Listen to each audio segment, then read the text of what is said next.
Hello friends, good morning. Priyanka কর চ্যানেলে তোমাদেরকে অনেক অনেক ওয়েলকাম জানাচ্ছি। তোমরা সবাই কেমন আছো? আশা করছি তোমরা সবাই খুব ভালো আছো, আর আমরাও খুব ভালো আছি। সকালটা শুরু মানে কাজ শুরু হয়ে গেল। যে পর্যন্ত রাতে না ঘুমাবো সকাল থেকে শুধু কাজ আর কাজ। কাজ সারাদিন লেগেই থাকে, কিছু না কিছু কাজ করেই যেতে হবে সারাদিন। ঘুম থেকে উঠে বাসি ঘরটা ঝাড়ু মেরে নিয়ে তারপর আজকে চা বানানো হয়নি, আজকে বানিয়েছিলাম কফি খেয়ে নিয়েছি একটা বিস্কুট দিয়ে। তারপর দেখো আবার চলে এলাম রান্নাঘরে। এখন কতগুলো মটরশুঁটি সেদ্ধ করে নিয়েছি। মটরশুঁটিগুলো এইভাবে প্রেসার কুকারে দিয়ে সেদ্ধ করে নিলে তারপর কিন্তু খোসা ছাড়াতে খুব সহজ হয়, তাই আমি এইভাবেই করে নিই যাতে ঝটপট হয়ে যায়। আজকে সকালের জলখাবারে ভাবলাম বানিয়ে নেব মটরশুঁটির কচুরি। মটরশুঁটি ছিল অনেক দিন হয়েছে ফ্রিজে, মটরশুঁটিগুলো কিছু হচ্ছিল না, তাই ভাবলাম আজকে মটরশুঁটি দিয়ে কচুরি বানিয়ে নিই। এর জন্য মটরশুঁটিগুলো ঝটপট করে সেদ্ধ করে নিলাম প্রেসার কুকারে। এখন আস্তে আস্তে করে এগুলোর খোসা ছাড়িয়ে নিচ্ছি। ধরার সঙ্গে সঙ্গে খোসাগুলো থেকে মটরশুঁটি বের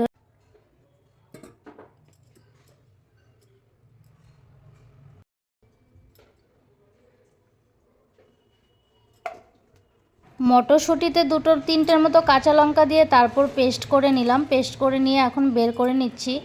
মটরশুঁটি দিয়েছিলাম যতটা হয়ে গেছে একদম একটুখানি। আমি করবও একটুখানি, আটা মেখে রেখেছি আগে থেকে একটু করে। কিছুটা কাজ রান্নাঘরে করে নিলাম, তারপরে আবার চলে গেছিলাম বাথরুমে, দুটো কাপড় কেচে নিয়ে এলাম। কাপড় দুটো এখন মেলে দেব। কাপড়গুলো ভিজিয়ে রেখেছিলাম আগেই, তাই এখন একটা দুটো করে ধুয়ে ধুয়ে সব মেলে দিচ্ছি। এদিকে রান্নাঘরেও কিছুটা করে নিচ্ছি, আবার বাইরেও কিছুটা কাজ করে। আর আমি বেশিরভাগ সময় এইভাবেই কাজ করি, কিছুটা কাজ রান্নাঘরে করি, আবার কিছুটা কাজ চলে যায় বাথরুমে। যদি কাপড় কাচার থাকে কাপড়টাও কেচে নিই একটা দুটো করে। তারপর দেখো কাপড়টা মেলে দিয়ে আবারও চলে এলাম রান্নাঘরে। আমি আটা মেখে রেখেছিলাম সকালবেলায়, আটা দিয়েই আজকে মটরশুঁটির কচুরিটা করব। ময়দা দিয়ে করা যায়, আমার ঘরে ময়দা ছিল না, তাই ভাবলাম আমি আটা দিয়েই করে নেব। আটা দিয়ে মটরশুঁটির কচুরিটা করলে কেমন হয় খেতে আমি জানি না, ময়দা দিয়ে আমি খেয়েছিলাম, খুব ভালো হয় খেতে। তারপর দেখো এখানে ভেজে নিচ্ছিলাম। প্রথমে একটা ভেজেছিলাম, সেটা থেকে একটু বের হয়ে গেছে, কড়াইয়ের মধ্যে কালো কালো হয়ে গেছে বের হয়ে।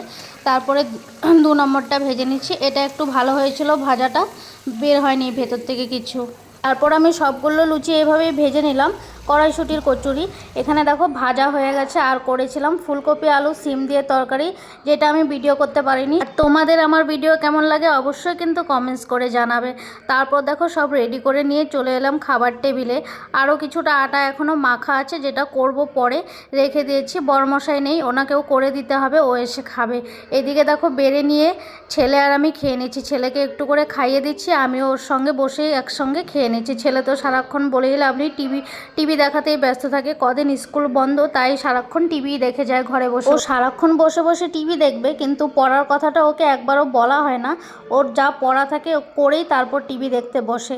কোনোদিনও বলতে হয় না যে গিয়ে পড়তে বসো। ও পড়তে ঠিক নিজের মতো করে পড়া গুছিয়ে নেবে, সব কিছু করে নেবে। জলখাবারটা খেয়ে ঘরের আরও কিছু কাজ করে চলে এলাম দুপুরবেলা দেখো এখানে ভাত বসিয়েছি। আর এখানে কেটে রেখেছি লঙ্কা কুচি করে রেখেছি, আর গাজর কুচি কুচি করে কেটে রেখেছি। গাজরগুলোকে ভেজে নেব। গাজরগুলো ভেজে একটা ডিম দিয়ে দেবো, তার মধ্যে লঙ্কাটাও দিয়ে দেবো, লাস্টে একটা পেঁয়াজ কুচি করে দিয়ে দেবো। আজকে ভাতটাকে ভাবলাম ভাতটা করে তারপরে রাইসের মতো করে বানিয়ে দেবো। ছেলেও খুব খেতে ভালো। ছেলেকে আমার এইভাবে গাজর বিনস একটা ডিম দিয়ে পেঁয়াজ কুচি লঙ্কা কুচি দিয়ে গরম ভাতটা করে যদি রাইসের মতো বানিয়ে দিই, ও খুব সুন্দর খায়। তাই ভাবলাম আজকে এমনভাবেই কিছুটা করে নেই। আর ফুলকপি আলুর তরকারি আছে, আমরা ওগুলো দিয়েই দুপুরবেলা আজকে খেয়ে নেব। আর আজকে ঘরে একটাই ডিম ছিল, তাই একটা ডিম দিয়েই করে নিচ্ছি। আর গাজর ছিল, আর মটরশুঁটি দেওয়া যাবে না, মটরশুঁটি দিলে ছেলে খাবে না। গোটা মটরশুঁটি দিলে ও কিছুতে খেতে চায় না। আর আজকে ঘরে বড়ও খাবে না, বড় দুপুরবেলা খাবে না, তাই এটাই বানিয়ে নিলাম রাইসের মতো করে। চান টান করে চলে এলাম, এখানে পুজো দিয়ে নিচ্ছি। আজকে ফুল ছিল না, তাই গাছের কটা ফুল দিয়ে আজকে পুজোটা দিয়ে দিচ্ছি। আজকে গাছে ছিল কয়েকটা নয়নতারা ফুল, নয়নতারা ফুলটা দিয়ে আজকে পুজো দিয়ে নিলাম। ঠাকুরকে এখানে পুজোটা দিয়ে নিলাম। পুজোটা দিতে রোজের আমার দেরি হয়ে যায়, সব কিছু রান্নাবান্না করে চান করে তারপর আসতে হয় পুজো দিতে। সকালবেলায় পুজো দেওয়ার সময় পাই না। তারপর পুজো দেওয়া কমপ্লিট হয়ে গেল, চলে এলাম আবার খাবার টেবিলে। দেখো রাইসটা দেখতে কিন্তু খুব সুন্দর লাগছে, শুধু কাজু কিশমিশটা পড়ে গেলে একটু ঘি বাটার দিয়ে দিলে পুরো রাইসই হয়ে যেত। এটা আমি ডিম দিয়ে বানিয়েছি, আমার ছেলে খুব ভালো খায়, এটা আমারও ভালো লাগে। আর এখানে করেছিলাম যে সকালে আলু ফুলকপির তরকারি, ওটা দিয়ে আজকে খেয়ে নিচ্ছি। বরমশাই নেই, মা ছেলে যা হয় তা দিয়ে খাওয়া যায়। আর তোমাদের আমার ভিডিওটি কেমন লাগলো অবশ্যই কিন্তু কমেন্টস করবে। আমার ভিডিও যারা আমার ভিডিও নতুন দেখছো অবশ্যই আমার চ্যানেলটিকে সাবস্ক্রাইব করে রাখবে। চ্যানেলটিকে সাবস্ক্রাইব করে আমার পাশে থাকার অনুরোধ রইল তোমাদের কাছে। ভিডিও ভালো লাগলে একটা লাইক করবে, একটা শেয়ার করবে।